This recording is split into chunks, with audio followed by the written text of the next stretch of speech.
जदों हर मिलदा वंज गल मासूम दे जम्मा उतरे बारी बाल दे मुंह निकली यारो अम्मा अम्मा आयो खेमे वलू दुखी कूकी आयो बच्चा पहुंच न सकदी अम्मा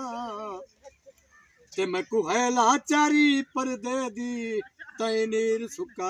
विच गम्मा कुंडियां चैन दिया उच्चियां शाना ने ओ मेरे पीर हुसैन दिया कहने सुगरां दा बाबा विच करबल दे बन के जदों बन के